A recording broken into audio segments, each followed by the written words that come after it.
Muy bien, inclinamos el rostro para orar. Nuestro amado Señor, gracias que nos permites nuevamente juntarnos a estudiar tu palabra, a estar contigo, Señor. Tú has prometido que donde dos o tres se reúnen en tu nombre, que tú estarás en nuestro medio. Y nosotros creemos, Señor, tu palabra y sabemos que tú, Señor, no buscas multitudes, sino que buscas adoradores que te adoren en espíritu y en verdad. Así que pedimos, Señor, que en estos momentos tú te acerques a cada uno de nosotros, nos llenes de tu espíritu, nos hables al corazón, que las palabras que provienen de la Biblia, Señor, sean agua fresca para nuestra alma, que nos sustenten, que nos den fuerza, Señor, para seguir viviendo la vida con esperanza, con gozo, Señor, sabiendo de que muy pronto veremos al Señor Jesús venir en las nubes de los cielos. Gracias, querido Padre. Háblanos, lo pedimos en el nombre de Jesús. Amén. Muy bien, comenzamos la segunda parte, la segunda semana de nuestro tiempo juntos. Y yo pienso de que el Señor nos ha bendecido, ¿no les parece? Hemos tenido el gozo de participar juntos, de comer juntos, pero también hemos tenido el gozo de poder estudiar la palabra de Dios juntos y hemos aprendido cosas nuevas, el Señor nos ha recordado, nos ha enseñado, así que es un momentos gratos. Nuestro tiempo juntos va toda la semana, excepto el jueves, hasta el próximo sábado de mañana. Vamos a terminar aquí, como lo hicimos el sábado pasado. Vamos a tener una reunión, vamos a tener un almuerzo juntos y se termina entonces el seminario a mediodía de mi parte, pero luego va a seguir un seminario de profecías. Así que va a seguir eso una vez a la semana y más información le vamos a dar a medida esta semana, a medida los días pasen. Muy bien, yo no sé si alguna vez ustedes han tenido la experiencia de llamar a un departamento de gobierno y los ponen, le dice, thank you for calling, your call has been put in a queue. And you a number, and then le dan un número de más o menos por allá, ciento y tanto, y hay que esperar, ¿sí o no? Es desesperante a veces. Sí, ¿cuántas veces nos ha pasado? ¿Cuáles serían las chances que ustedes llamaran a este hombre y él levantara el teléfono y les contestara a ustedes el teléfono? ¿Cuáles son las chances? ¿Alguna chance? ¿Por qué no? Porque él es muy importante, ¿no les parece? No tiene tiempo para dedicarle tiempo a aquellos como nosotros, plebeyos, como se nos dice, ¿no? Y gente sin importancia, él tiene el país más poderoso del mundo bajo sus manos y él entonces nunca está al alcance del pueblo común. Y muchos piensan de que cuando nosotros oramos es de la misma manera. Cuando nosotros nos comunicamos con Dios, muchos piensan de que, bueno, Dios está tan ocupado, tiene tantas cosas que hacer. Un viejito una vez me dijo, pastor, yo me levanto a la 1, 2 de la mañana a orar, porque esa es la hora cuando Dios no está tan ocupado porque todos están durmiendo. Bueno, pero se olvidaba que en la otra parte del mundo están todos despiertos. Así que ¿será que Dios es como el presidente Biden? Nosotros aprendimos de que el pecado nos separó de Dios. Nosotros por nosotros mismos no tenemos acceso a Dios, no porque Dios se haya separado de nosotros, sino porque nosotros nos alejamos de Dios. Y el pecado creó en nosotros una tendencia natural a arrancarnos de Dios. Por eso es más fácil para la comunidad ir a un partido de fútbol que venir a la iglesia. Nos sentimos más cómodos mirando a un pelotón corriendo detrás de una pelota que venir a una iglesia donde se habla y se nos enseña cómo tener vida eterna. ¿Por qué? Porque en el corazón humano hay una enemistad hacia Dios. El apóstol Pablo dice de que nosotros estamos enemistados con Dios. Nosotros, no Dios. Dios no está enemistado con nosotros. Entonces el pecado nos separó de Dios. No sé si ustedes han leído en el libro de Génesis la historia de Jacob, cómo él engañó a su padre para quedarse con la primogenitura, engañó a su hermano, y se confabularon con la madre y luego él se tuvo que arrancar de vuelta a la región donde vivían los parientes de la mamá, porque su hermano andaba buscando matarlo. Y por supuesto, Jacob no era un hombre de una conciencia dura, él amaba a Dios y la conciencia le cargaba el hecho de que él había engañado a su papá. Y en el camino hacia Mesopotamia, que era una larga distancia, caminando una noche ahí tirado bajo la cortina de las estrellas, puso una piedra como almohada y se puso a dormir con una conciencia cargada.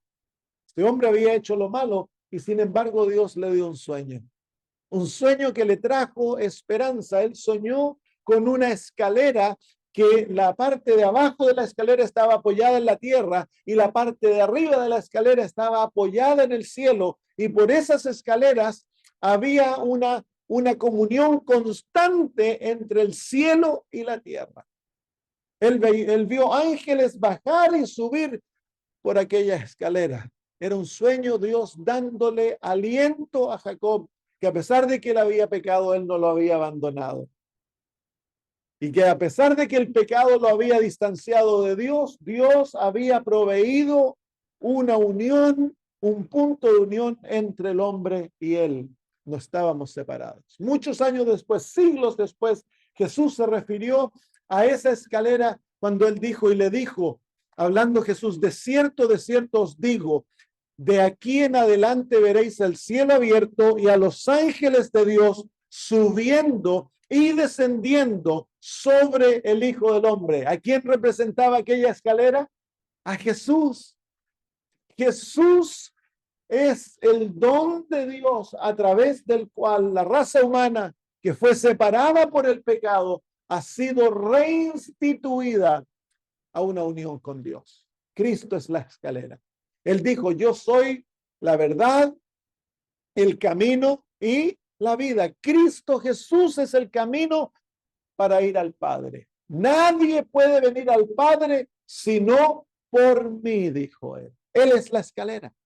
Él es el camino que ha sido abierto para que el pecador pueda estar unido a Dios.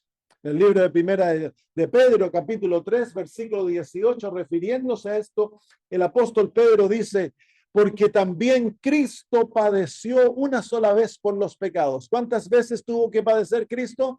Una sola vez por los pecados, el justo por los injustos, para, ¿y cuál es la próxima palabra? Llevarnos a Dios. Así que cuando Cristo se hizo humano, él adoptó en su naturaleza toda la raza humana y la familia humana fue unida a Dios en Cristo Jesús, porque en Cristo Jesús estaban las dos naturalezas. ¿Se acuerdan que lo aprendimos ayer de mañana? En Cristo Jesús Cristo era hombre y era Dios. Así que en Jesús la separación que el pecado había causado entre el hombre y Dios fue solucionada, porque en Cristo Jesús ocurrió la unión de Dios con el hombre. Cristo Jesús es la unión. Y en Jesús estabas tú. En Jesús se encontraba toda la raza humana. Y Él murió, ¿para qué? Para llevarnos a Dios. Así que si tú quieres acercarte a Dios, ¿cuál es el camino para acercarte a Dios? ¿La iglesia? No. ¿Cuál es el camino para acercarte a Dios? Cristo Jesús. Él es el camino. Amén. Así que la cruz es el puente que une aquel camino destruido que en el principio teníamos directo acceso a Dios. Hablábamos con Él cara a cara. Él venía a visitar a Adán y Eva, nuestros padres. Cuando el pecado cayó, el pecado entró, eso se terminó. Pero fue Dios el que buscó y el que restableció esa unión, y es la cruz de Cristo que garantiza que el camino está libre para que todo pecador pueda volver a Dios. Qué maravilloso, ¿no les parece? Tenemos un Salvador. Somos pecadores, como ya lo hemos dicho, somos pecadores, pero Dios ha diseñado un plan para que podamos ser salvos. Lo estudiamos anoche, ¿se acuerdan? Un plan maravilloso, tan sencillo. ¿Cómo somos salvos? Muéstrame la salvación. Ahí está, pues. ¿Qué significa eso? Muéstrame la gracia. ¿Cómo es la gracia? Algunos de ustedes estaban anoche. La gracia es la mano de Dios extendida hacia abajo. ¿Qué tiene Dios en la palma? La mano. Tiene la salvación, el don gratuito. ¿Y cómo recibes tú la salvación? Muéstrame la fe. Porque por gracia soy salvo, porque por gracia sois salvos por medio de la fe. Y esto no es don de vosotros, pues esto no es de vosotros, pues es don de Dios. No por obras para que nadie se gloríe. Entonces la salvación ocurre cuando el ser humano se toma de la mano de Dios por fe, creyendo que Cristo Jesús murió por él, murió por mí. Cristo Jesús ha de ser mi Salvador. A mí no me importa si es tu Salvador, es mi Salvador. Jesús nos sana en masas, no, Jesús nos salva en masas. Jesús salva individualmente. Tú y yo hemos de apropiarnos de Jesús y aceptarlo como mi Salvador, hacerlo mío. Él debe ser mi Salvador, mi amigo. Amén. Es tan sencillo. Si te olvidas cómo ser salvo, simplemente acuérdate, es tomarte de la mano de Dios por fe y recibir el don de la salvación. ¿Cuánto tenemos que hacer eso? ¿Cuándo tenemos que hacerlo? Todos los días de nuestra vida hasta que muramos o hasta que Cristo venga. Amén. Es tan sencillo. Es como un niño tomado de la mano del papá caminando. Esa es la manera en que se vive la vida cristiana. Romanos capítulo 5, el apóstol Pablo nos explica, porque si siendo enemigos, ¿se fijan la palabra? Siendo enemigos, fuimos reconciliados con Dios. ¿Qué significa la palabra reconciliados? Fuimos reunidos, ¿no? ¿Cómo éramos nosotros? ¿Quién era el enemigo? ¿Nosotros o Dios? Nosotros éramos los enemigos. ¿Quién fue el que nos reconcilió con Dios? Por la muerte de su Hijo. Es la muerte de Cristo que nos reconcilia con el Padre. Dice, mucho más estando reconciliados, seremos salvos por su vida. ¿Qué es lo que nos salva? La vida de Cristo. ¿Qué es lo que nos reconcilia? La muerte de Cristo. Así que la muerte de Jesús nos reconcilió con Dios. Todo ser humano, hasta el más paupérrimo de los seres humanos, ha sido reconciliado por Cristo en la cruz del Calvario. ¿Y por qué es que no queremos? Porque Dios no puede violar nuestra decisión. La realidad ya se causó, ya se llevó a cabo, la realidad ha sido creada. Todo el que desee, todo el que quiere ser reconciliado con Dios, ya puede hacer. ¿Por qué? Porque ya Cristo lo llevó a cabo. Amén. Es una realidad hecha.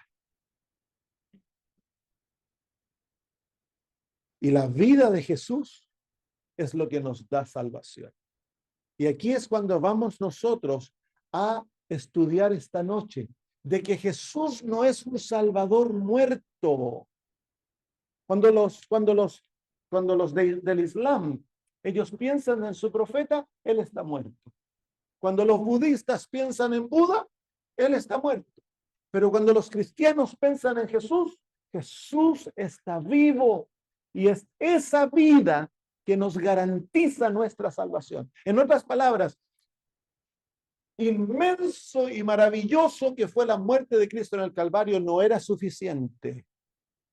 Lo que Cristo Jesús alcanzó por ti, para ti, en el Calvario, Él tenía que luego vivir para que eso llegase a ser una realidad para ti. La vida de Cristo significa nuestra salvación. Es por eso que Cristo ascendió al cielo. Y para muchos cristianos ahí se termina la historia, ¿no? Sabemos que Cristo nació de María. Sabemos que Cristo creció en Nazaret como hijo de José, como carpintero por 30 años. Sabemos que fue bautizado a los 30 años de edad, que por 3 años y medio tuvo un ministerio maravilloso que cambió la historia de este mundo y que luego al fin de aquel ministerio, Cristo Jesús fue crucificado, murió, fue enterrado y al tercer día resucitó. Esa es la historia del cristianismo y que 40 días más tarde Cristo Jesús ascendió al cielo. Y para muchos, si les preguntamos, ¿qué es lo que Cristo está haciendo en el cielo hoy? No tenemos idea. Y el apóstol Pablo dice que es su vida que significa salvación para nosotros. Entonces debemos preguntarle a la Biblia, ¿no les parece? Palabra de Dios.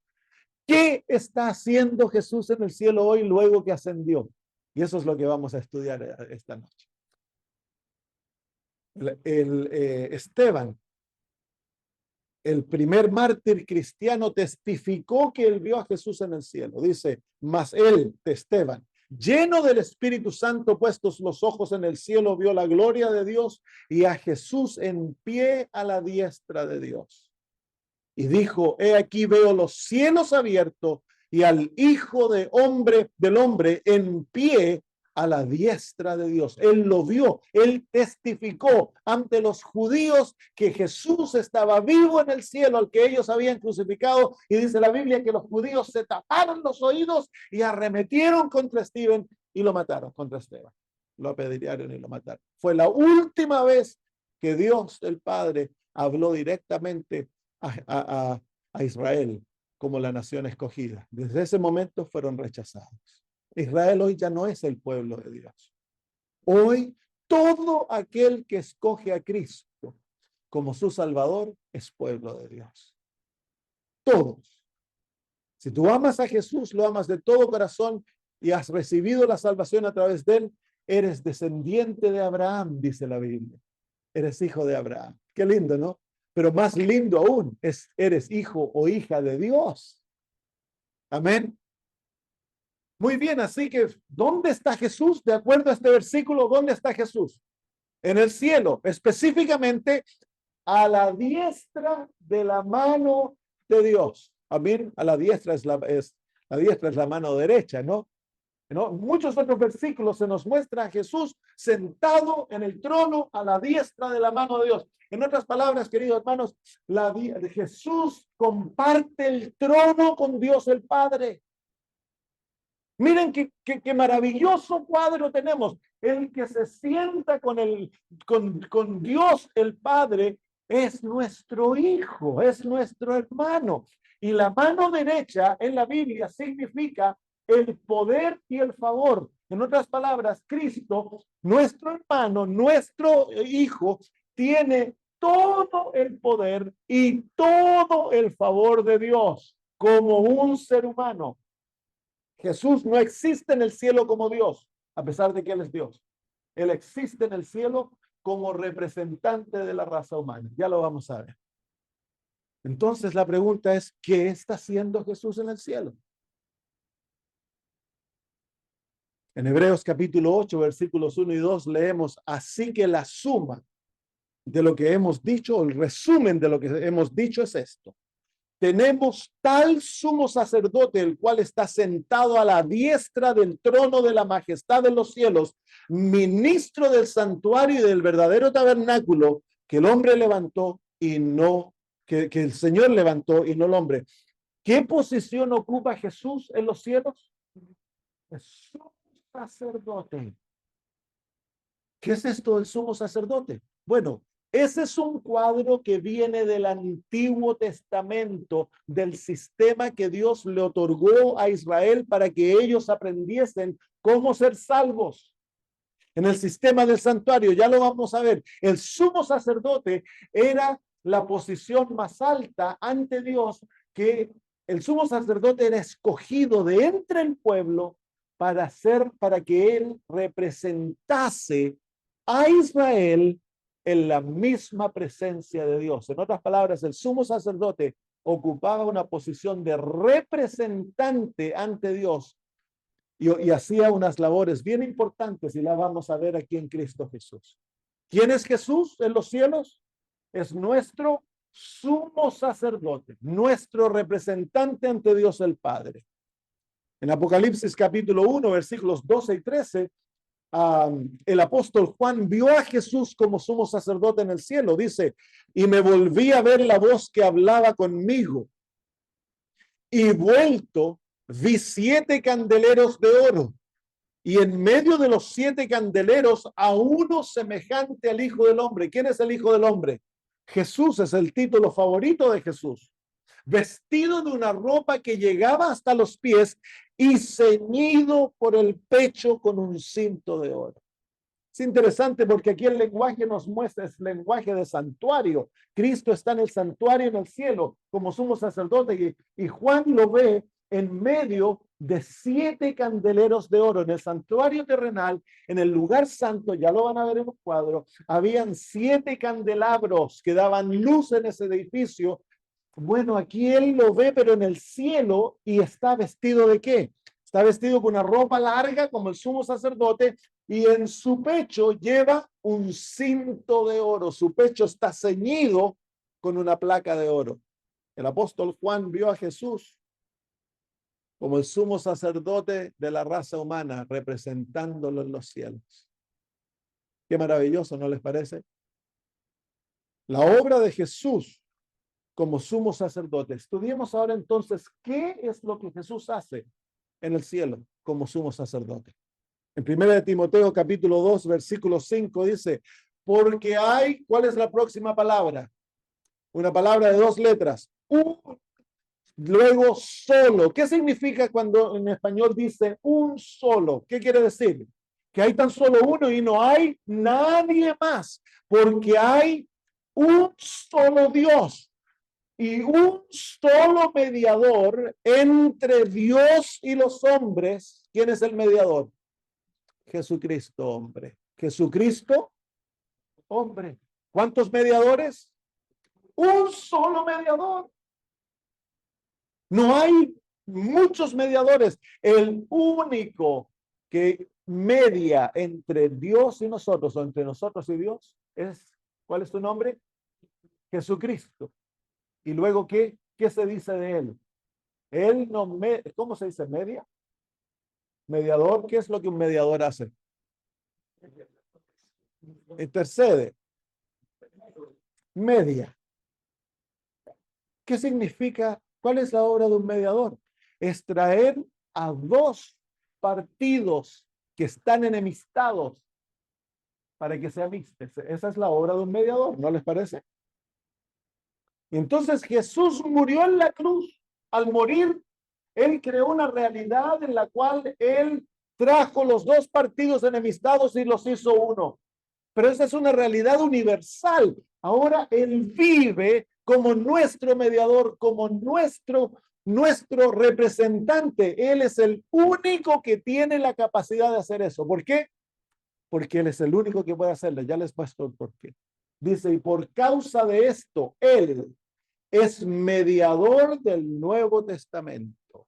Así que en el Nuevo Testamento hay tan solo un mediador. ¿Quién es? ¿Cuál es su nombre? Jesús. ¿Por qué tan solo Cristo puede ser el mediador?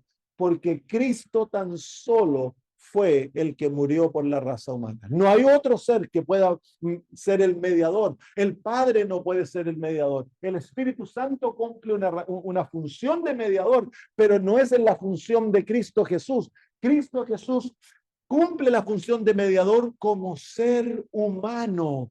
Él dio su vida para ganar el favor, ganar el poder para representar a la raza humana ante Dios el Padre. No hay otro. Ningún ser humano puede hacerlo. Ángeles no pueden hacerlo. Dios el Padre no lo puede hacer porque Él ha sido asignado para cumplir esa función porque Él nos creó. Él es nuestro creador y Él es nuestro salvador. Él es el único que ha dado su vida para salvar a la raza humana.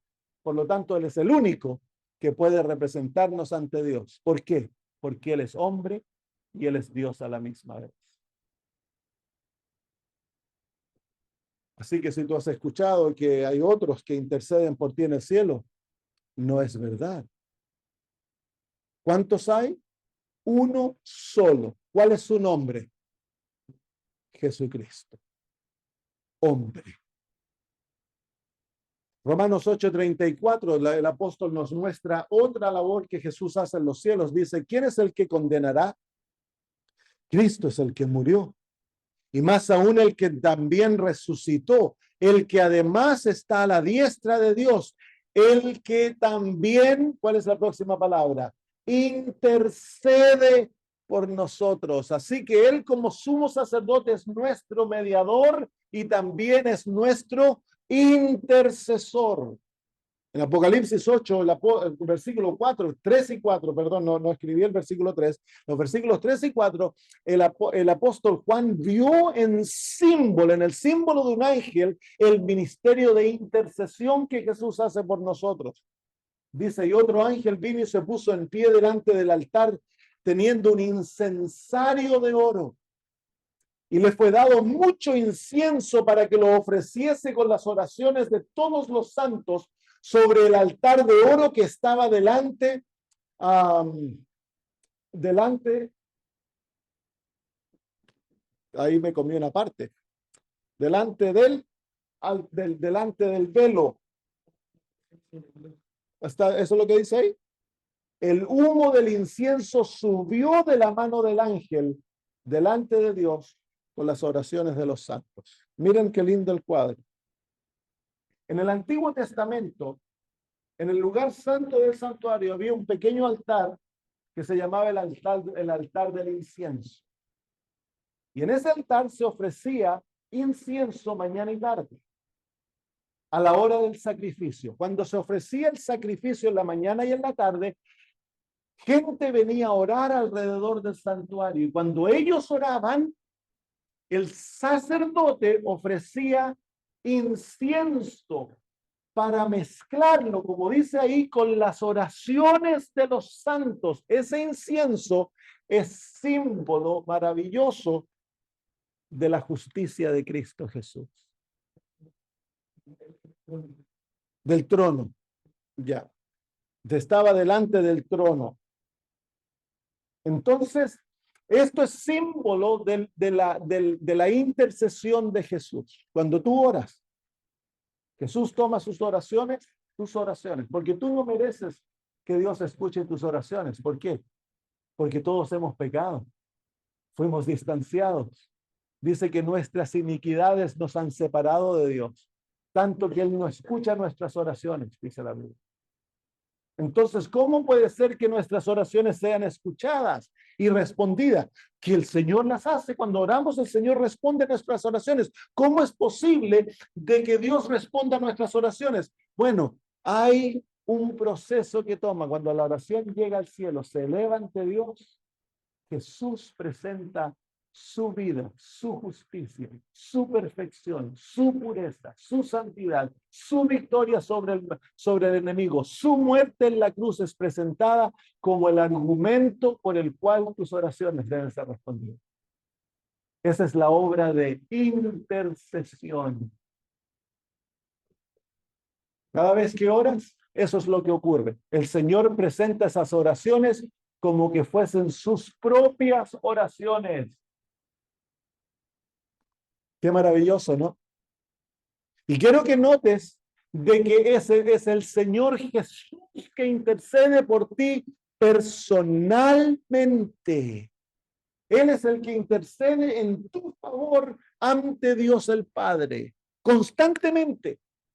Miren en Hebreos capítulo 4, versículos 14 y 16, lo que leemos. Por tanto, teniendo un gran sumo sacerdote que traspasó los cielos, Jesús el Hijo de Dios, acerquémonos pues. ¿Cuál es la próxima palabra? Temerosamente. ¿Cómo hemos de acercarnos ante Dios? Confiadamente al trono de la gracia para alcanzar misericordia y hallar gracia para el oportuno socorro. Así que tú no necesitas una ayuda humana, no necesitas que haya un pastor o un sacerdote intercediendo por ti. Tú no necesitas una iglesia que abra el camino para que tú vayas a Dios. ¿Qué es lo que necesitas? A Jesús. Y Jesús ya está ¿dónde? En el cielo. ¿Qué está haciendo por ti? Representándote ante el Padre. Él es el que te trae a ti, que abrió el camino para que tú vuelvas. Él es el mediador y Él es el intercesor. Él es el que ha abierto la puerta para que tú personalmente tengas el camino abierto para ir a hablar con Dios. Eso es lo que es la oración. Oración es hablar con Dios como un amigo. Y cuando tú oras, Jesús te representa personalmente ante el Padre, presenta sus méritos en tu favor para que aquella oración sea respondida. Es como que Jesús tomar aquellas palabras y las presentar ante el Padre como que fuera su propia oración. Qué maravilloso, ¿no? Así que Jesús no tan solo te sustituyó en la cruz, Jesús ahora es tu sustituto ante el Padre. El camino está abierto gracias a Él y podemos ir ¿cómo? Con confianza ante Dios. Dice el Señor Jesús en Juan 16, 23 y 24, en aquel día no me preguntaréis nada. De cierto os digo que todo cuanto pidierais al Padre, ¿cuánto? Todo cuanto pidierais al Padre en mi nombre os lo dará. Hasta ahora nada habéis pedido en mi nombre. Pedid y recibiréis para que vuestro gozo sea cumplido. ¿En el nombre de quién hemos de orar?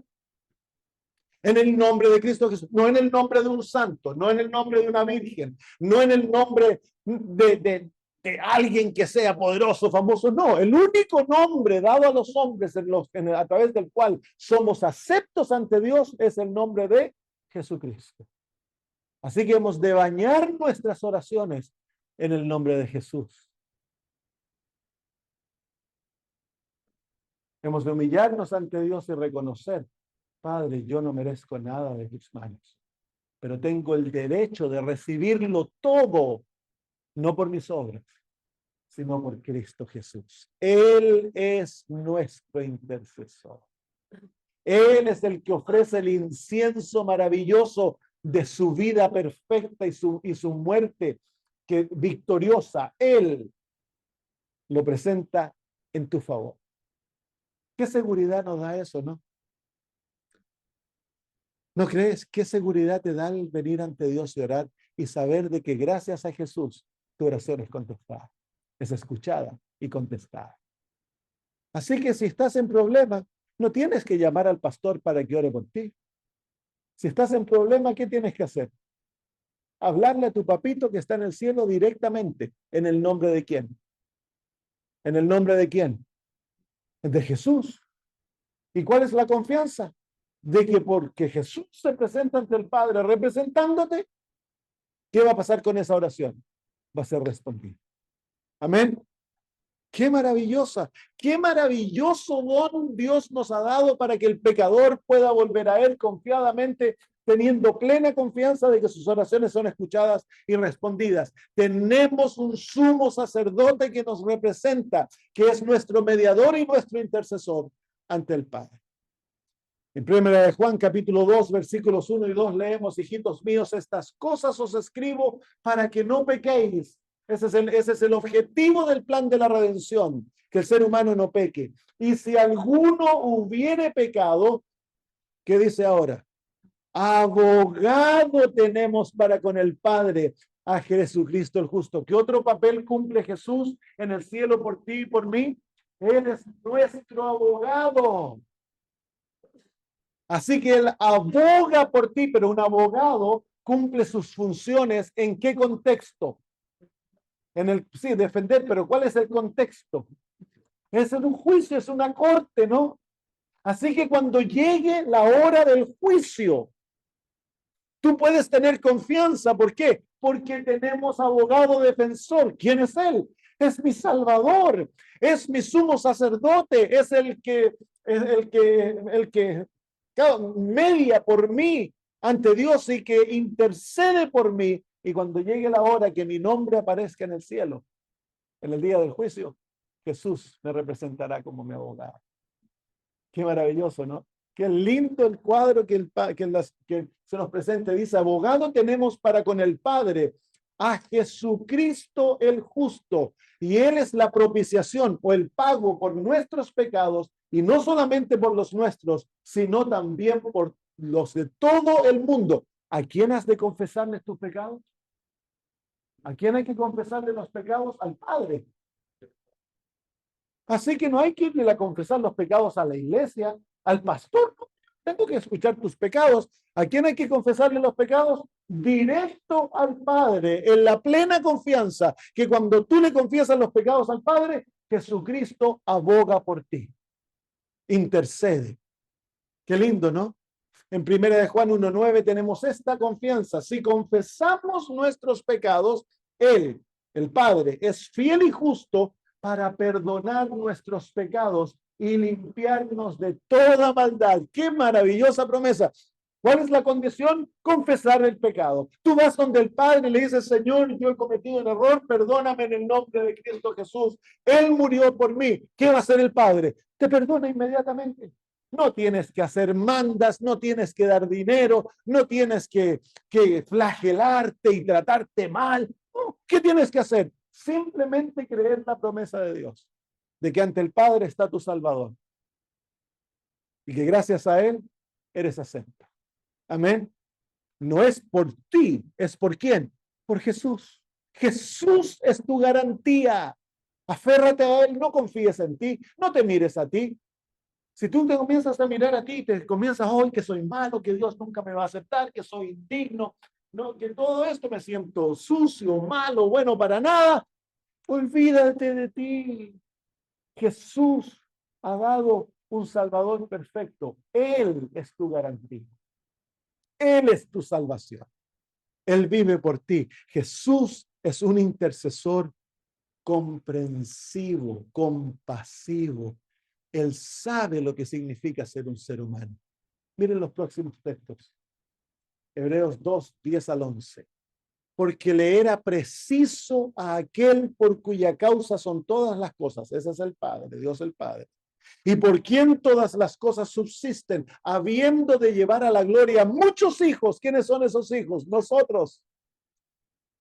Perfeccionar por aflicciones al autor de la salvación de ellos. ¿Quién es el autor de nuestra salvación? Jesús. ¿Cómo lo perfeccionó Dios a él? A través de las aflicciones. Hay mucho que pensar en ese texto. Mire ahora lo que dice. Porque el que santifica y los que son santificados, de uno son todos. Por lo cual no se avergüenza de llamarlos hermanos.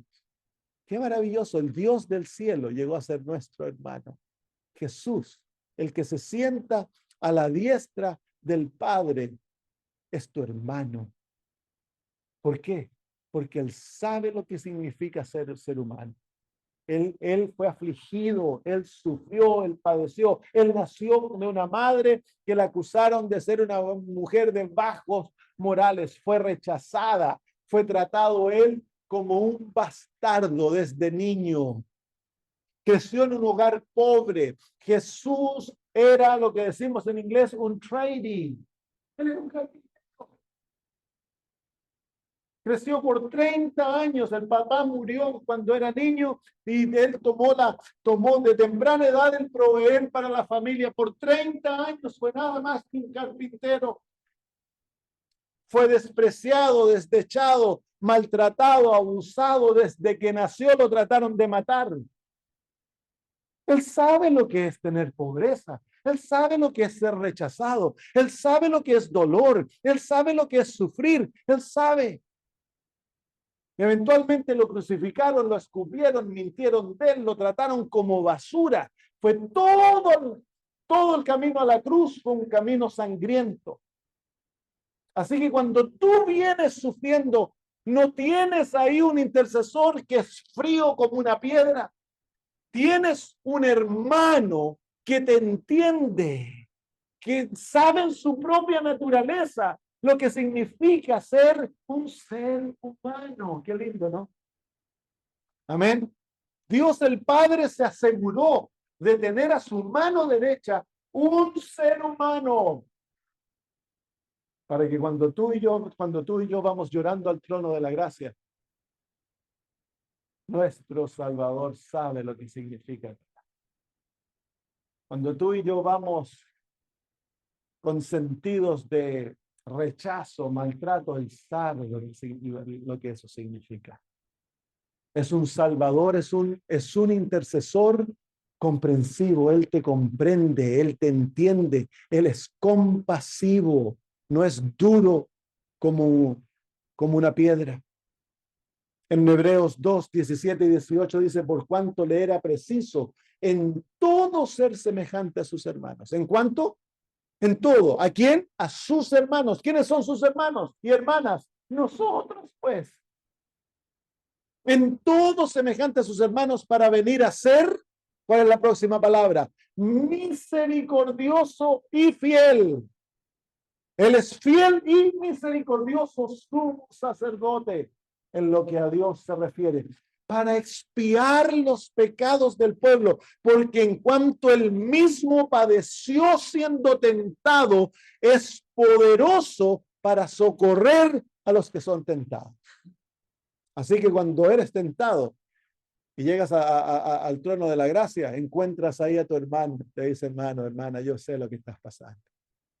Incluso cuando caes, Él no te rechaza ni te mira con ceño fruncido, porque Él es el salvador de los pecadores. Él vino a morir para salvar al pecador. Amén.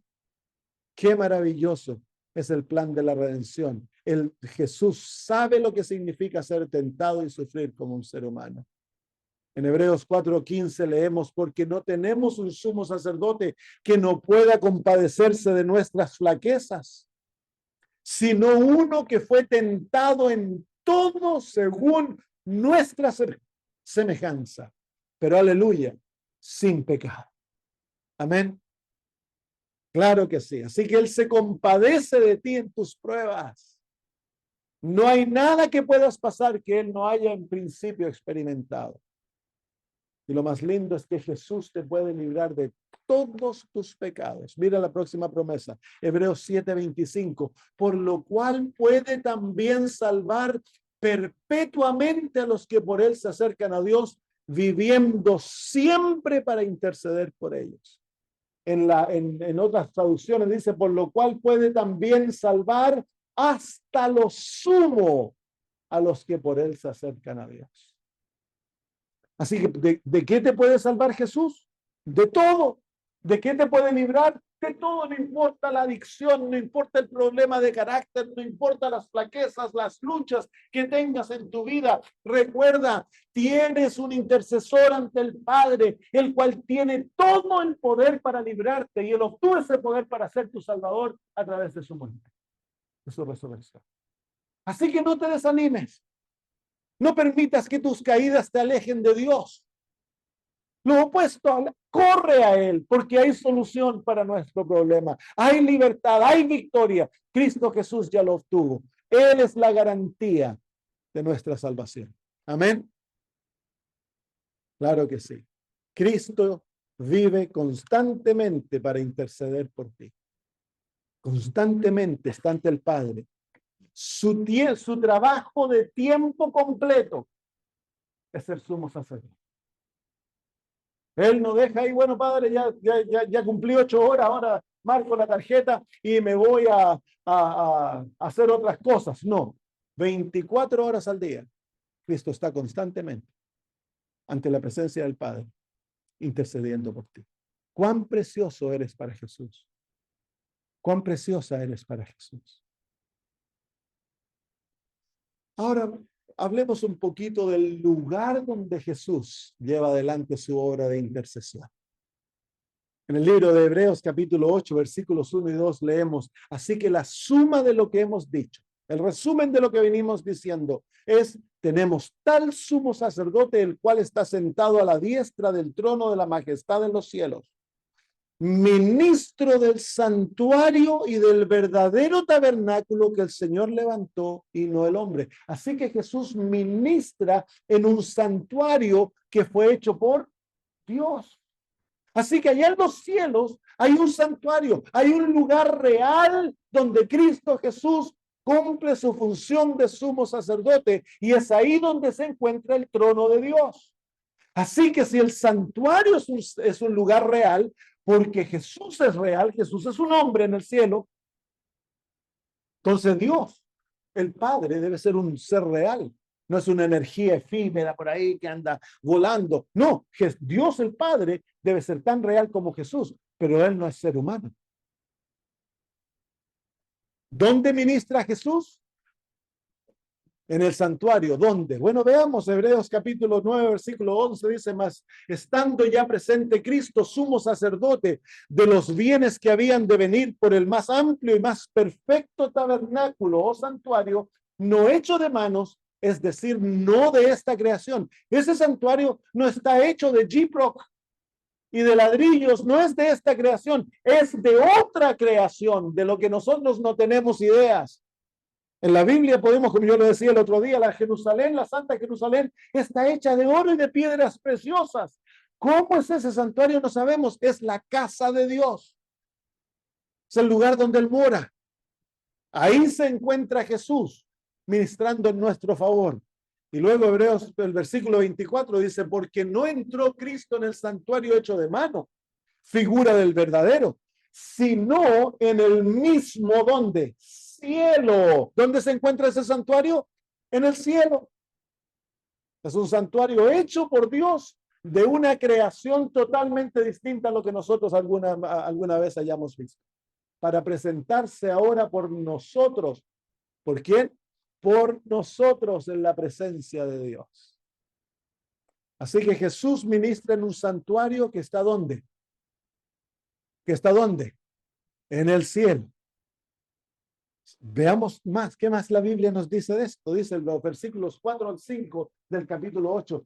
Porque si él, Jesús, estuviese sobre la tierra, ni siquiera sería sacerdote, habiendo aún sacerdotes que presentan ofrendas según la ley, los cuales sirven de ejemplo y de sombra de las cosas celestiales, como fue advertido por Dios a Moisés cuando estaba por comenzar el tabernáculo. Mira, dice, haz todas las cosas conforme al modelo que te ha sido mostrado en el monte. Así que el apóstol Pablo aquí se está refiriendo al sistema de santuario que tenía Israel en el Antiguo Testamento.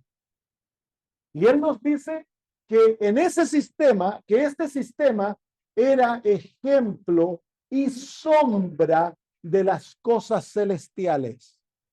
Y nos dice que Dios le dio la orden de construir aquel santuario en el desierto de acuerdo al modelo que se le había mostrado. ¿Cuál era el modelo? El santuario celestial.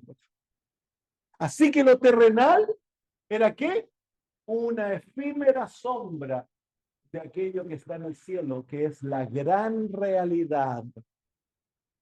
El santuario de Israel era una copia, simplemente una copia.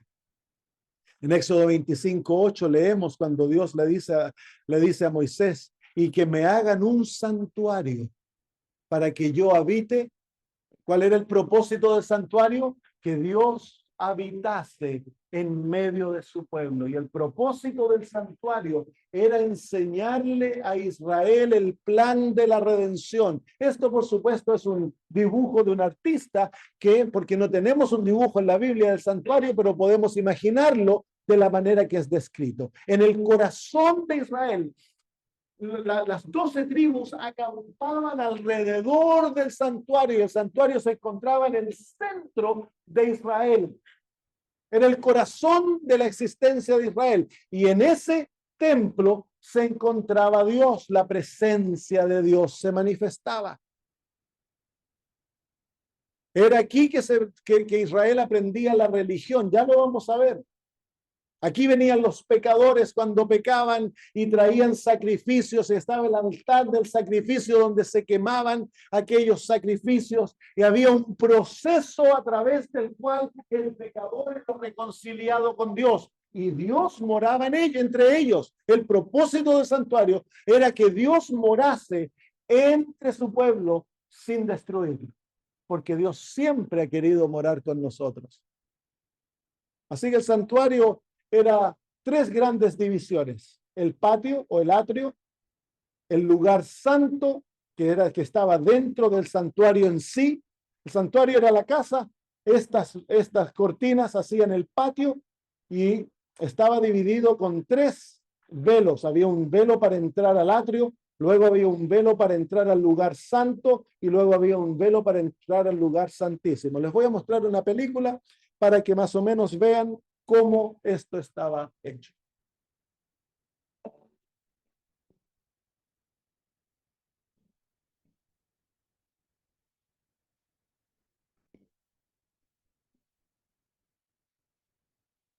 Era una estructura bien sencilla. Luego llegó a ser más compleja cuando Salomón construyó el segundo templo. Así que ahí se ve la tienda o el tabernáculo, la parte posterior del atrio. El mueble principal del atrio, que era el altar del sacrificio, detrás había un lavatorio donde los sacerdotes, antes de entrar al santuario, ellos se lavaban las manos y los pies. Ups, perdón. Entonces, al pasar por la primera santo, el lugar santo tenía tres muebles. La mano izquierda estaba el candelabro de 7 brazos, la mano derecha estaba la posición y al frente estaba el altar del incienso. Detrás del altar del incienso se encontraba el lugar santísimo del pelo y era el lugar más sacro en todo Israel. Y el único mueble era el arca del pacto, lo vimos en la principio de los programas, estaba cubierta por sus ángeles, adentro estaba la ley, y sobre la cubierta se encontraban 2 ángeles querubines, y en ellos se encontraba la Shekinah, la gloria de Dios, la presencia literal de Dios, que se encontraba en el lugar santísimo, y sobre el tabernáculo se encontraba la nube en el día y el fuego en la noche. Yo dije de que estaba directamente ligado, salía del lugar santísimo. Eso es mi imaginación. No, la Biblia no lo dice literalmente, pero la nube y el fuego se encontraba arriba, sí se encontraba de día la nube, la que cubría el sol, y el fuego durante la noche que daba calor. Así que ese es el santuario en la tierra, que era un símbolo de el plan de la redención. Dice el apóstol Pablo en Hebreos 9:9, lo cual era figura de aquel tiempo presente, en el cual se presentaban ofrendas y sacrificios que no podían hacer perfecto en cuanto a la conciencia al que servía con ellos. Así que, ¿qué es lo que era ese santuario? Era una figura o era un símbolo en el griego, era un símbolo del tiempo presente, del tiempo en el cual Jesús iba a venir a traer la realidad. Así que ese sistema era un sistema simbólico, todo en ello es simbólico. Es algo maravilloso, es como una maqueta, es como un sistema de enseñar a niños de kindergarten. Es todo tangible y todo es simbólico. Si tú aprendes los símbolos, aprendes a leer el plan de la redención explicado en el Nuevo Testamento de una manera maravillosa. Y es a través de este sistema que nosotros podemos saber lo que Jesús hace por nosotros en el cielo. Veamos algunos de los símbolos. El atrio era símbolo de los elementos del plan de la redención que ocurrían aquí en la tierra. El altar del sacrificio era símbolo de la cruz. El lavacro era símbolo del bautismo de Jesús y de su entierro y resurrección. El santuario es símbolo de los elementos del plan de la salvación que ocurren en el cielo. En otro estudio que vamos a estudiar mañana y pasado, vamos a estudiar esto un poquito más y les voy a mostrar otros detalles que son maravillosos. Esto explica todo el plan de la redención. Cuando uno lo va comprendiendo, uno va diciendo, uy, por eso el apóstol Pablo dice eso, uy, por eso Jesús dijo eso. Al comprender esto es muy sencillo. Lo primero, el atrio es lo que ocurre en la tierra. El santuario es lo que ocurre ¿dónde? En el cielo. Cristo murió. ¿Dónde murió él? En la cruz. Y luego que murió, ¿qué pasó? Lo enterraron y resucitó. Y luego que resucitó, ¿para dónde se fue? Para el cielo. ¿Y a dónde está él ahora? En el santuario, ¿dónde? En el cielo, pues.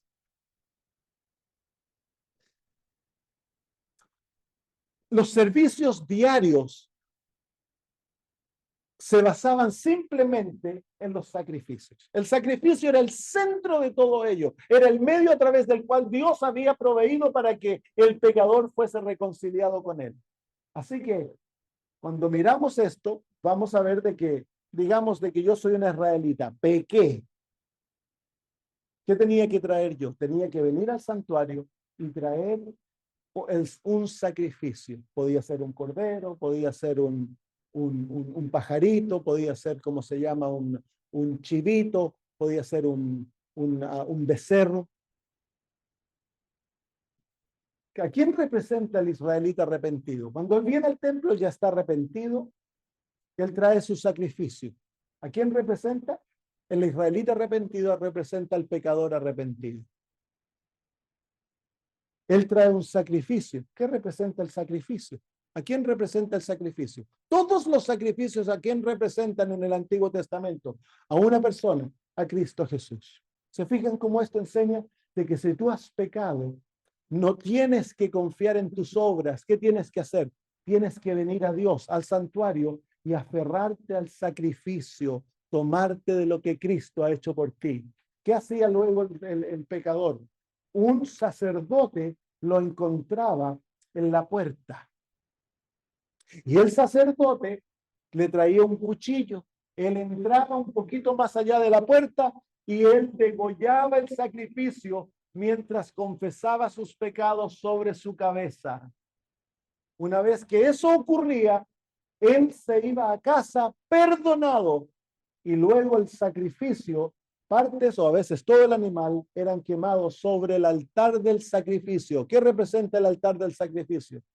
Si el sacrificio representa a Jesús, el altar del sacrificio representa ¿qué? Representa la cruz del Calvario. ¿Qué representa el fuego? La ira de Dios contra el pecado, la justicia de Dios contra el pecado. ¿A quién le fue derramada? ¿Quién merecía la justicia de Dios? ¿Quién merecía la muerte? El pecador, ¿cierto? Porque la paga del pecado es muerte. Pero Dios proveyó un sacrificio, un sustituto que tomaba el lugar del pecador. Ese animalito era inocente, representando la inocencia de Jesús. Y entonces, una vez de que el pecador ponía sus manos sobre el animalito ahora tomaba los pecados del pecador y moría en el lugar del pecador y era quemado en el altar del sacrificio. ¿Se fija cómo enseña el plan de la salvación? Tan sencillo. ¿Cómo somos perdonados? Cuando tú, confiando en Cristo, perdonas, confiesas tus pecados, Cristo Jesús ya murió por ti. ¿Dónde? En el Calvario. ¿A quién representa el sacerdote común? Habían dos tipos de sacerdotes en el santuario, en el sistema de santuario. Estaba el sacerdote común y estaba el sumo sacerdote. La Biblia nos dice que el sacerdote común representa al pecador convertido. El que fue perdonado en el sistema de Dios llega a ser un sacerdote. Somos una nación de sacerdotes, dice la Biblia. ¿Y a quién representa el sumo sacerdote? Ya lo estudiamos. ¿A quién representa el sumo sacerdote? A Jesús. Jesús es el sumo sacerdote. Así que esto representa el plan de la redención. Ahora miramos al sumo sacerdote haciendo su obra en el santuario, adentro del santuario. ¿A quién representa el sumo sacerdote en el santuario? A Cristo Jesús en el santuario celestial. Habían dos tipos de ministraciones en el santuario terrenal. Estaba la administración continua o diaria, lo que ocurría todos los días. ¿Qué era lo que ocurría todos los días? Bueno, el pecador venía, usaba sus pecados, el animalito moría.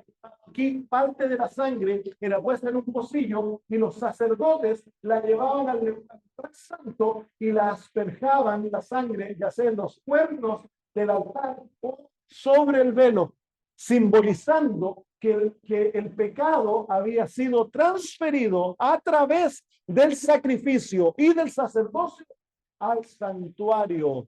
El pecador era perdonado, él iba libre de vuelta a casa, pero su pecado quedaba en cuarentena, quedaba guardado y escondido para que nadie lo viera. Y una vez al año, el sumo sacerdote tan solo iba en la administración anual lo vamos a estudiar eso en mucho más detalle mañana y pasado, entraba al lugar santísimo a hacer una obra de limpieza, una obra de juicio. Así que, queridos hermanos, este sistema nos enseña que 365 días del año, cada segundo, cada minuto, cada hora, cada día, cada mes y cada año de tu vida, Cristo Jesús está intercediendo por ti en el cielo. No hay un momento, cuando tú estás durmiendo, Jesús está intercediendo por ti en el cielo. Cuando tú te olvidas de Él, Jesús está cumpliendo su labor en el cielo. Ores o no ores, Jesús está por ti. Si Jesús no estuviese en el cielo intercediendo por ti, tú estarías muerto, no existirías. Cuando abres los ojos en la mañana y tienes vida, es porque Jesús está intercediendo por ti en los cielos. Cuando te llevas una cucharada de comida a la boca, esa comida es porque Jesús está intercediendo por ti en los cielos. El aire que respiras, el agua que bebes, la ropa que te pones, el trabajo que posees, la casa donde vives, el auto que manejas, tu salud, todo lo que tienes, todo lo que eres, es gracias a que Cristo Jesús intercede por ti en los cielos. Él es tu sumo sacerdote. ¿No debiéramos estar agradecidos? ¿No les parece, queridos amigos? Entonces hemos de aprender a vivir nuestra vida con Jesús. Hemos de aprender a ser conscientes de la realidad de Cristo, de lo que Él creó. Por fe hemos de remontarnos de aquí a la tierra y mirar a nuestro intercesor, nuestro mediador, nuestro abogado, nuestro sumo sacerdote y unirnos a Él. Dice el libro de Juan en el capítulo 15, permaneced en mí, es la invitación de Jesús, y yo en vosotros. Como el pámpano no puede llevar fruto de sí mismo si no permanece en la vid, así tampoco vosotros si no permanecéis en mí. Yo soy la vid, vosotros los pámpanos. El que permanece en mí, yo en él, este lleva mucho fruto, porque sin mí nada podéis hacer. En otras palabras, el objetivo de la salvación, el propósito de la experiencia de la salvación es que ahora tú vivas tu vida ya no solo, sino que vivas tu vida con Cristo Jesús. Un compañero constante, un amigo fiel que nunca te abandona, uno que te representa en las buenas y en las malas, uno que está frente a Dios llorando, orando, pidiendo por ti, para que puedas ser salvo, para que todas tus necesidades sean cumplidas. ¿Cuál es nuestra parte? Nosotros debemos de aprender a permanecer en Él. Constantemente vivir con Él, caminar con Él, amarle de todo corazón, vivir aferrado de su mano. ¿No te parece que eso es un privilegio? Eso es la religión. La religión no es tan solo ir a la iglesia, una vez a la semana, 2 veces a la semana. La religión no es tan solo, bueno, yo soy adventista, por lo tanto yo tengo que hacer esto, tengo que hacer lo otro y cumplir ciertas funciones o ciertos papeles. No, no, no. La religión es la unión con Cristo. La religión es permanecer en Jesús, es pensar como Él, es vivir con Él, en todas, en las buenas, en las malas, en los altos, en los bajos, vivir con Cristo. ¿Por qué? Porque Él sueña con eso, porque Él vive por ti y para ti en los cielos constantemente. No hay momento en que Cristo no esté pensando en ti. ¿No debiésemos devolverle lo mismo? ¿No te parece? Juan 15:7 dice, si permanecéis en mí y mis palabras permanecen en vosotros, pediréis todo lo que quisierais y os será hecho. En el corazón de esta relación de vivir con Jesús se encuentra el amar la palabra de Dios. Si permanecéis en mí y mis palabras permanecen en vosotros. ¿Dónde se encuentran esas palabras? En la Biblia. Hemos de aprender a orar, amigos, como este cuadro lo muestra. Hemos de aprender a orar. Orar es la conversación, es conversar con Jesús, con Dios como un amigo. Y el leer la Biblia es el descubrir, el estudiar, el escuchar la voz de nuestro mejor amigo, de nuestro Padre y de nuestro hermano. Así que debiésemos hacer un esfuerzo diario, para estar con Jesús. No tan solo unos momentos aquí, unos momentos allá. Hemos de desarrollar la actitud de llevar a Cristo con nosotros donde quiera que vayamos. Amén. Estar constantemente pensando en Él. En julio tuve el privilegio de ir a México. Hice 2 programas como estos. Y un día uno de las personas que andábamos visitando me dice, quiero que vayamos a ver a un hombre. No ha asistido todavía a los programas. Este es un hombre bien duro, me dice. Yo lo he estado visitando, me he hecho amigo de él. Quiero que lo vayamos a visitar. Así que lo fuimos a visitar y él me contó su historia. Un hombre totalmente solo. Duro, criminal. Hasta la policía le tenía miedo. Años pasó en el vicio. Él confesó que había matado personas. Entonces hablamos y yo le hablé del plan de la redención de Jesús. Y él comenzó a llorar y me dice, sí, yo sé que tengo que entregar mi vida al Señor. Yo crecí en un hogar religioso, me dice, y me aparté cuando era joven. He desperdiciado mi vida y ahora no sé si el Señor me va a aceptar porque he sido tan mal. Yo le dije, el Señor acepta a cualquiera y le conté cómo Cristo había pagado por todos sus pecados. Y le invité a venir a los programas y comenzó a venir a los programas.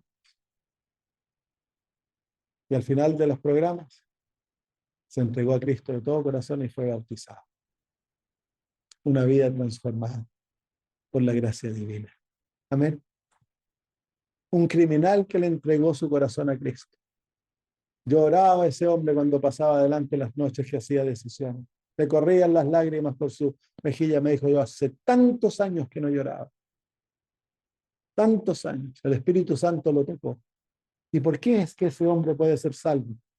Porque hay un intercesor en el cielo, viviendo por este criminal cada segundo de su vida para que él pueda ser salvo. Y lo mismo es por ti.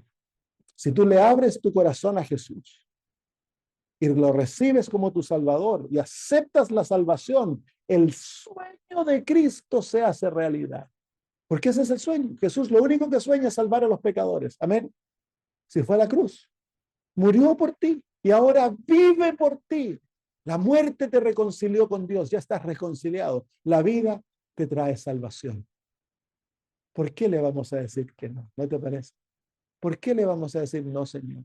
Y el resultado de la experiencia de la salvación debiese ser un anhelo en el alma de vivir con Jesús todos los días de nuestra vida hasta que Él venga. Muéstrenme la salvación. ¿Cómo es la salvación? Ahí se encuentra, pues miren, ¿cómo somos salvos? Es tomando la mano de Cristo todos los días de nuestra vida, no confiando en nosotros mismos, sino que confiando en Él, en el que Dios proveyó para que seamos salvos. Así que esta noche quieres tomarte nuevamente la mano del Señor Jesús y decirle, sí, Señor, yo quiero caminar contigo. Amén. Si es tu deseo, levanta tu mano y tómale la mano que está extendida. Oremos. Querido Padre, gracias por darnos a Jesús. Qué maravilloso don nos has dado, nuestro Salvador. Anoche lo aceptamos como nuestro Salvador y hoy, Señor, queremos nuevamente proclamar que estamos caminando con nuestro Señor Jesús y que Él vive, creemos de corazón que Él vive por nosotros allá en el cielo para que seamos salvos. Oh Señor, enséñanos a vivir tomados de la mano de Jesús para que nunca perdamos esta maravillosa experiencia de la salvación y tengamos plena fe, plena esperanza de que cuando Cristo venga, seguiremos viviendo con Él por la eternidad. Bendice, Señor, a los hermanos y amigos que se encuentran aquí y también a aquellos que están en el Zoom, que en este momento han extendido su mano para tomar la tuya. Yo también, Señor, yo quiero que tú tomes mi mano día a día y que me enseñes a caminar más y más íntimamente contigo para que lleguemos a ser los mejores amigos, Señor. Gracias. En el nombre de Jesús. Amén. Muy bien, mañana vamos a descifrar la profecía más larga de la Biblia. Así que asegúrense de venir, traigan papel y tomar nota, porque mañana vamos a hacer trabajar aquí el cerebrito, que a lo mejor tiene tela de arañas. Mañana sí que lo vamos a hacer trabajar. Así que mañana nos encontramos descifrando la profecía más larga de la Biblia. Que el Señor los bendiga.